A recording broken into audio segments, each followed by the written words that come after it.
그러면 그 형식 인자의 타입 또는 인자의 개수 등등을 실인자에서 제대로 전달했는지를 확인, 검사를 어디서 할 거냐의 문제죠.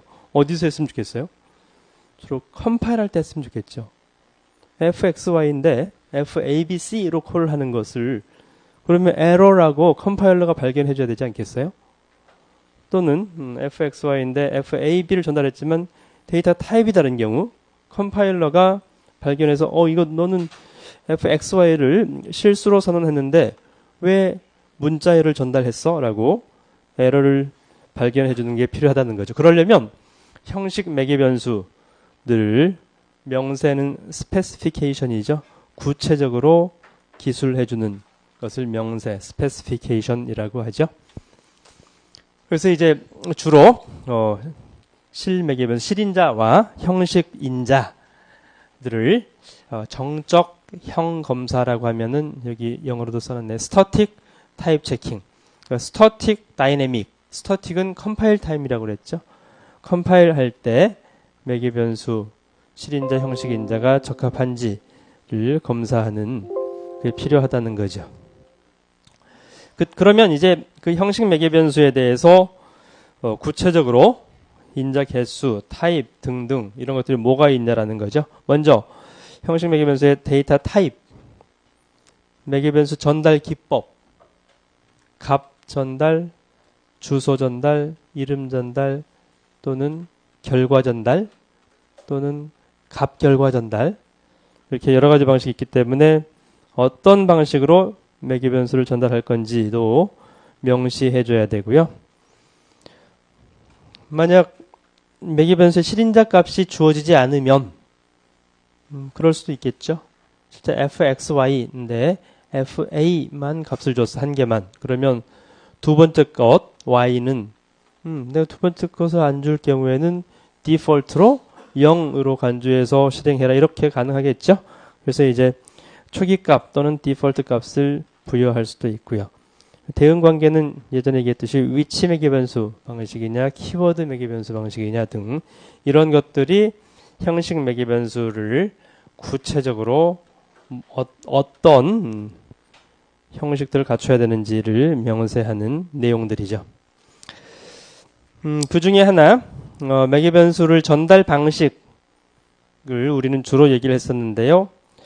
값을 전달할 때, 그러니까 각 언어에서 파스칼의 경우에는 가장 기본적으로 디폴트로 value, 값 전달 방식이에요. C 언어도 그렇죠? C 언어도 값 전달 방식이죠. 그래서 아무런 얘기가 없으면 파스칼에서는 값, value, call by value 방식이고요. 주소 전달을 하고 싶으면 이것은 참 reference라고 했네요. 뭐 주소 또는 참조. 주소를 전달하고 싶으면 그 매개 변수 앞에 var라고 써줘요. var x 그러면 그 x는 주소 전달 방식으로 전달한다는 거죠. 그냥 var라는 말이 없으면 value, call by value 방식이고요. 알골 60에서는 이름 전달 방식이 디폴트예요. name, call by name. value라고 선언을 해주면 값 전달 방식이 돼요. A다라는 언어에서는 in, out, in, out으로 명시를 해줘요. in 키워드로 명시를 하면 call by value, 값 전달이 되고요. out이라고 명시해주면 받기만 하는 call by result 방식이고요. in, out이라고 명시하면 call by value result인 거죠. 그래서 A다는 call by value, call by reference가 아니네요. 그러니까 value result 방식을 쓰고 있네요. A다는 기본적으로. 근데 요즘 언어들은 대부분 어떤 스타일이에요? 대부분 C 언어 스타일이죠. call by value가 기본이고 call by reference, 주소 전달 방식도 허용하는 그런 방식이죠. 그래서 전반적으로 각 언어에서 이 어떤 전달 방식을 쓰느냐를 명시할 때 주소 전달 방식은 var 키워드를 쓰는 경우도 있고요. call by reference니까 ref라고는 키워드를 쓰는 경우도 있고요. C 언어처럼 cc 뿔뿔 reference를 ampersand라고 쓰기도 하죠. 언어마다 표현 방식은 다르지만 키워드는 다르지만 주소 전달 방식을 명시할 때 이런 키워드를 사용하고 값 전달 방식을 사용할 때는 값이 value니까 value 또는 val이라고 선언을 하면 값 전달 방식이고요. 에이다처럼 in, out을 사용하기도 하고요. 에이다를 처음 설계했을 때는 함수 투명성을 위해서 in 모드만 가능했다고 하네요. 함수 투명성은 functional transparency라고 하나요? 다음은 이제 함수의 인자 전달 과정에서 발생하는 문제점 또는 단점에 대해서 살펴볼 건데요. 우선 프로그래밍 언어에서 유해한 특징들이 몇 가지 있어요. 제어문 얘기할 때 고투문은 유해하다. 그래서 고투문을 없애버리고 빼버리고 대신에 어떻게 됐었죠? if문, for문, 조건문, 반복문이 구조화된 조건문, 구조화된 반복문으로 발전했었죠. 그래서 구조화된 조건문에는 스위치문 또는 케이스문이 있었고요. 그래서 고투문을 C 언어에서는 남겨놓긴 했지만 제한적으로만 꼭 부득이한 경우에만 사용해야 되고 자바의 경우에는 고투문이 없어지고 대신에 break continue가 labeled break, labeled continue 되었다는 얘기를 했었어요. 하여튼 그런 유해한 특징이 있었고요.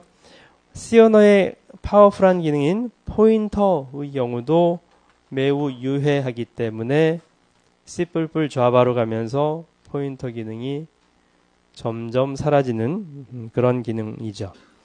인자 전달 방식에서도 callback reference, 주소 전달 방식이 유해한 특징은 이게 사이드 이펙트를 유발하거나 그러니까 에일리아싱 기능을 통해서 사이드 이펙트를 유발하기 때문에 유해한 기능이라고 하는 거죠. 그래서 이 인자 전달 방식 처음 소개할 때도 말씀드렸지만 맨 처음에 포트란 코볼 시대에는 주소 전달 방식이 구현하기도 편하고 간결하고 하니까 주소 전달 방식을 사용했었는데 이러한 단점 때문에 문제점 때문에 사이드 이펙트 에일리아싱 문제점 때문에 최신 언어들은 주소 전달 방식을 디폴트로 하지 않고 값 전달 방식을 기본으로 하는데 그런데 주소 전달을 해야 될 필요성이 있기 때문에 제한적으로 주소 전달 방식을 함께 사용하고 있는 거죠.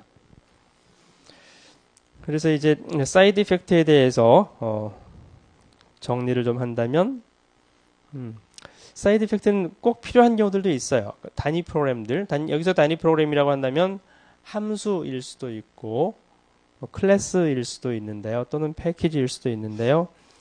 함수 또는 클래스 간의 의사소통 방법, 여기서 걔네들 간의 의사소통 방법이라는 얘기는 메모리를 공유하는 거죠. 예를 들어서 어떤 변수 또는 크기가 큰 배열을 사용하고 있는데 다른 함수 또는 다른 클래스에서도 사용할 필요성이 발생했어요. 그런 경우에 함수 콜 같은 경우에는 그 주소 전달 방식을 이용해서 공유하는 거죠. 에일리아싱을 통해서. 그런데 문제점이 사이드 이펙트가 발생해서 나는 그 함수의 형식인자 x값만 바꾼 줄 알았는데 실인자 a값도 같이 바뀌는 그런 문제점 때문에 예기치 못한 결과를 발생하게 되고요.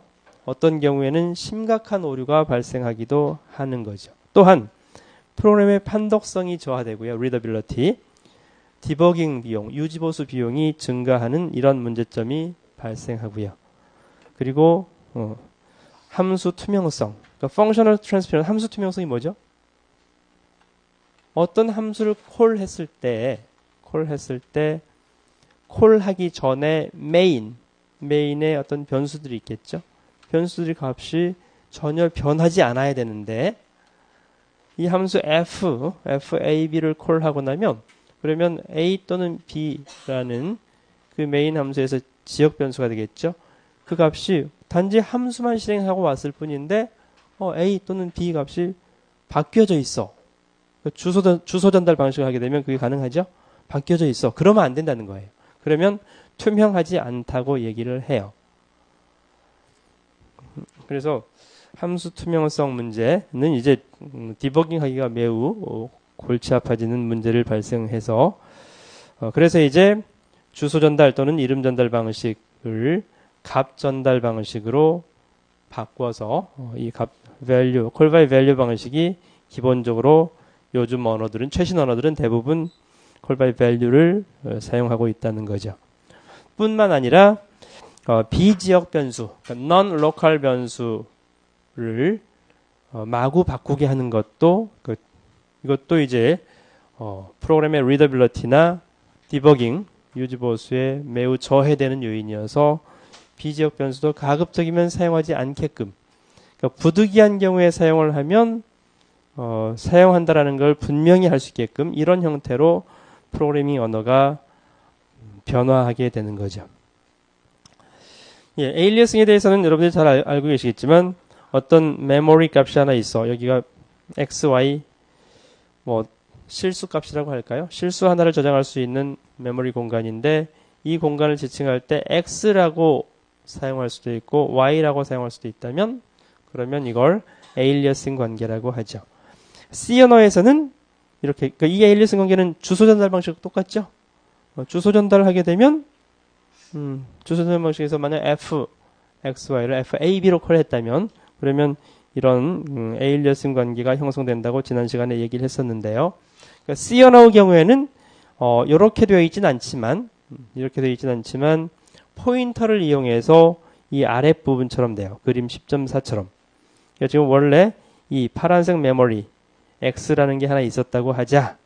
그러면 C 언어에서 FY를 콜할 때 그러니까 주소 Y, 그러니까 포인터 Y, 주소 Y를 전달하면 그러면 이 Y라는 놈은 이 X의 주소를 가리키고 있어서 indirect addressing에 의해서 어쨌든 결국 요 메모리를 XY로 액세스하는 거나 X로는 직접 액세스하고 Y로는 X의 주소가 여기 들어있어서 그 주소를 찾아가서 액세스하는 거나 효과는 마찬가지죠. 그래서 그 차이점만 얘기했을 뿐이고요. 다음에 이런 이제 프로시저 콜 관계에서 발생되는 에일리어싱 예제인데요. 프로시저 PX라는 프로시저가 있다고 하자. PX는 이 X로 값을 전달받아서 X 값을 1을 증가시켰고요. X 더하기 Y를 Y에다가 어사인 해줬어요. 물론 이 Y는 비지역 변수죠. 이 함수 P를 콜하는 메인에 정의된 Y 값. 그래서 이 메인에서 PY라고 콜을 했어요. 그 PY라고 콜을 하면 이걸 주소 전달 방식을 사용했을 경우에 PX, X하고 Y가 대응되죠. 그러면 이렇게 그림 10.3처럼 에일리어싱 관계로 XY 둘 다 이 동일한 메모리를 지칭하게 되는 거죠. 그래서 이제 여기에서 X는 X 더하기 1을 하게 되면 여기에 있는 값이 1이 증가가 되고요. 둘 다 X 또는 Y니까요. X 더하기 Y 그러면 그 값이 2배가 되겠네요. 그 값이 2배가 되어서 여기에 또 저장을 하는 이런 형태의 효과가 발생하겠죠. 네. 이런 이제 에일리어싱 기능을 각 언어마다 의도적으로 필요에 의해서 그러니까 조금 전에 얘기했던 것처럼 큰 배열을 call by value로 전달하게 되면 복사해야 되잖아요. 복사하면 메모리가 많이 필요하죠. 요즘은 메인 메모리가 충분하기 때문에 큰 문제가 안 되지만 옛날에는 메모리가 정말 부족하던 시절이었기 때문에 그걸 복사하는데 메모리 낭비가 심하니까 일부러 공유해야 될 필요성이 있었던 거죠. 에일리어싱 기능을 이용해서 즉 주소 전달 방식의 효과인 거죠. 그래서 포트란 언어 같은 경우에는 이퀴벌런스 문장이라고 하는 게 있어요. 그러니까 이퀴벌런스 A, B, A, B가 둘 다 배열이라고 하자. 그러면 이퀴벌런스 A, B 그러면 메모리는 하나고 배열 이름을 A 또는 B로 액세스할 수 있는 그렇게 만들어주는 게 포트란의 equivalence 문장이고요.